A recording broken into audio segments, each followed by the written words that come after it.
Hola amigas de la Escuela Nacional de Mujeres Priistas, soy René Domínguez y me da mucho gusto saludarlas.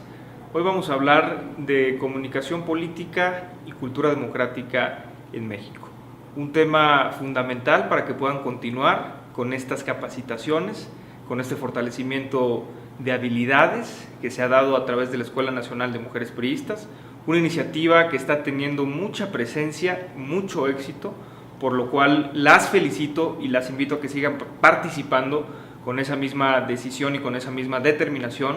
con la que lo han venido haciendo desde un inicio. En ese sentido, hablar de comunicación y cultura política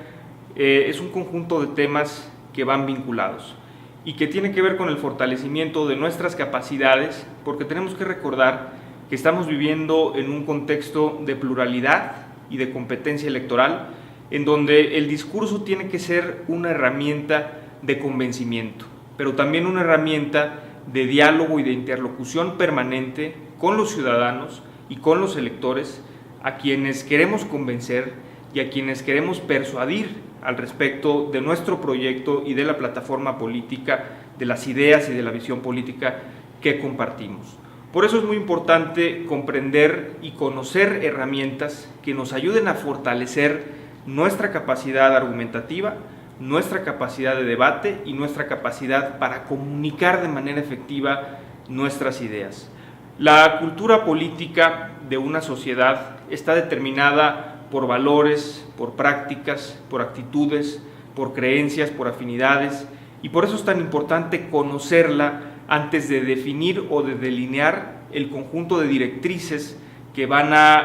le van a dar sustento y que le van a dar contenido a nuestro discurso. En ese sentido, hay un par de herramientas que debemos utilizar para tener una comunicación amigable y una comunicación adaptada a los tiempos actuales, adaptada al contexto más horizontal, más democrático en el que estamos viviendo, en el que se requiere un discurso político muy cercano, un discurso político que deje atrás estas viejas fórmulas lineales, burocráticas, anquilosadas, que ya no comunican, que ya no transmiten, que ya no convencen y que pertenecen un poquito más a una cultura del monólogo y no a una cultura del diálogo, a la cual estamos transitando, a la cual hemos pasado como país a partir de la democratización y del contexto de pluralidad y de competencia electoral en el que hoy estamos viviendo. En ese sentido, un discurso cercano, un discurso amigable,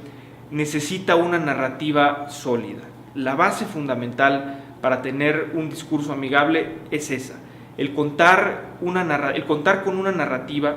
que nos permita orientar las ideas y orientar el mensaje que estamos planteando a partir de relatos, a partir de historias, a partir de decirle a nuestro público de dónde venimos, en dónde estamos y hacia dónde queremos caminar. Esos tres momentos esenciales en un discurso político le van a dar a un discurso una estructura, un relato que nos va a permitir contar y transmitir la historia de una organización, la historia de un personaje público, nuestra propia historia, cuando estamos ya de manera directa participando en este tipo de procesos, y en ese sentido transmitirle de manera más cercana, de manera más amigable a nuestro público el mensaje o las ideas que queremos sembrar, y el mensaje y las ideas a partir de las cuales queremos convencer y queremos ganar su simpatía, su respaldo a nuestro proyecto político. Pero si estructuramos nuestro discurso de esta manera, si estructuramos nuestro discurso con estos bloques, con estas fases, podemos tener un efecto más explicativo y podemos transmitir de manera más efectiva el mensaje que queremos hacer llegar y también los valores que queremos plasmar y que queremos ver reflejados en nuestra realidad, pero también a partir de nuestro discurso y de la estructuración de nuestra comunicación política. En ese sentido también podemos hablar de una serie de pasos y de una serie de bloques que componen al discurso político y que le van a dar también mayor orden, mayor organización a las ideas que estamos planteando. Esta estructura la retomo de Sam Leib en su libro Me hablas a mí, la retórica de Aristóteles a Obama, un libro que les recomiendo muchísimo, y en donde nos habla que un discurso político puede componerse de las siguientes fases: el exordio, la narración, la división, la prueba, la refutación y la peroración. 6 pasos que nos van a ayudar a darle, como les comentaba, mayor orden a nuestro discurso, y que en ese sentido va a permitir que al tener más orden tenga más claridad, y al tener más claridad nuestro público y nuestras audiencias puedan entender de mejor manera lo que les estamos transmitiendo. Al final de cuentas, eso es lo que queremos realizar y eso es lo que queremos alcanzar con nuestro discurso, que podamos conectar con las audiencias. Ya no podemos vivir en esta etapa en donde los discursos y en donde el diálogo público estaba desfasado de la realidad política, y estaba desfasado y estaba separado o divorciado del sentimiento, del sentir, de las necesidades y de las exigencias populares y de las exigencias de la gente. Hoy el discurso de los tomadores de decisiones, hoy el discurso de los representantes populares, de los líderes sociales y políticos, tiene que dar cauce y tiene que reflejar esas necesidades, esas exigencias, esos planteamientos y esas propuestas, para que la sociedad se sienta representada, para que la sociedad se vea reflejada y vea plasmada sus necesidades en ese conjunto de ideas y en ese conjunto de propuestas que hilvanan y que estructuran nuestro discurso político, nuestro discurso social. De manera que es muy importante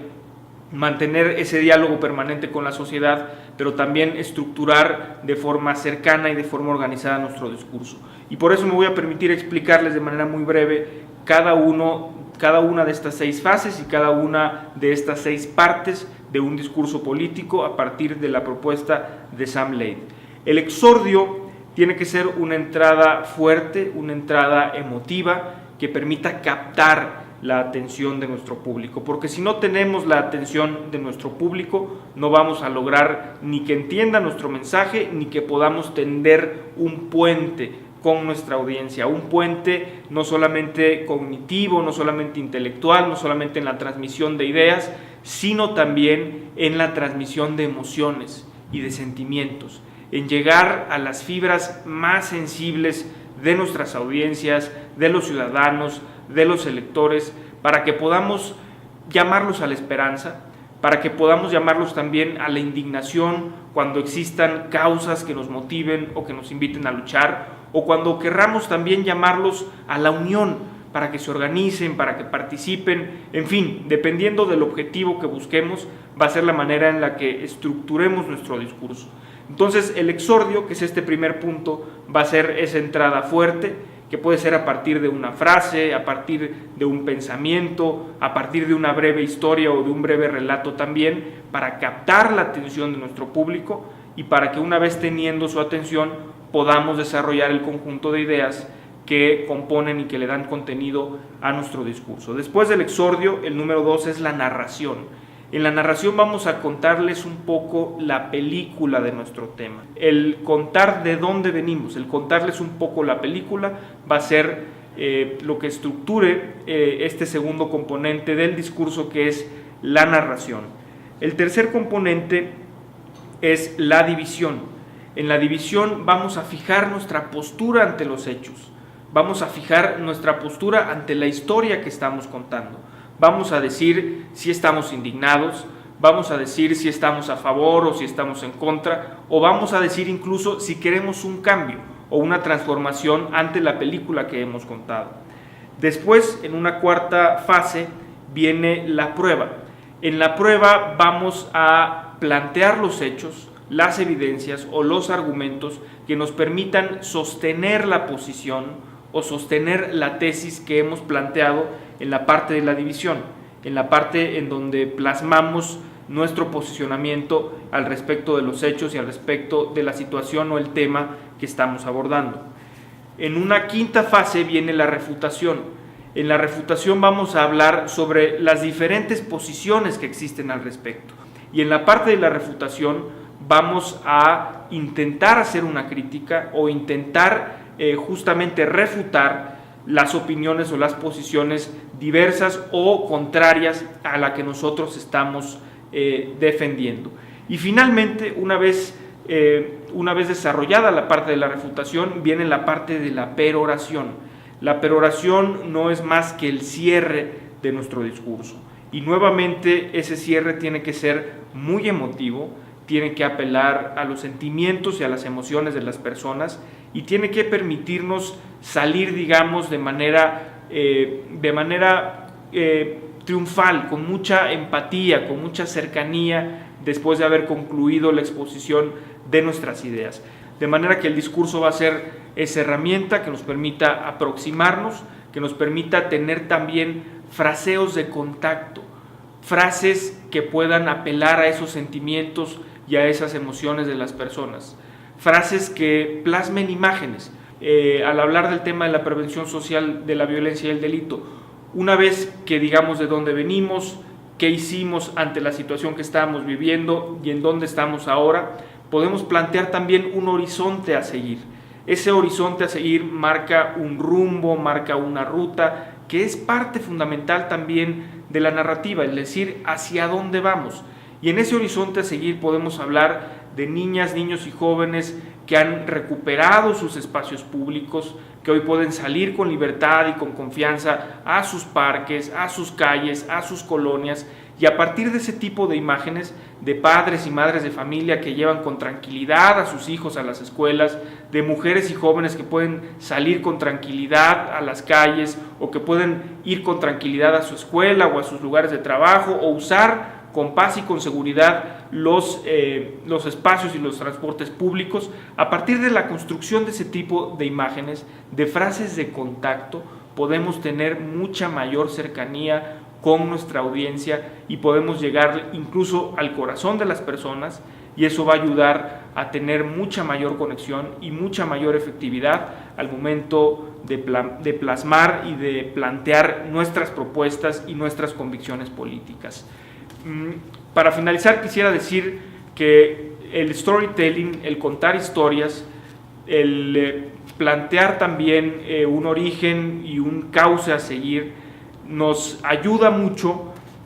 para poder tener definiciones políticas claras, para poder plantear la identidad, los valores, la visión, las convicciones que estamos defendiendo, el contraste entre posturas. Y eso también, de acuerdo con George Lakoff, un especialista en comunicación y en temas de lingüística, el plantear antagonismos, el plantear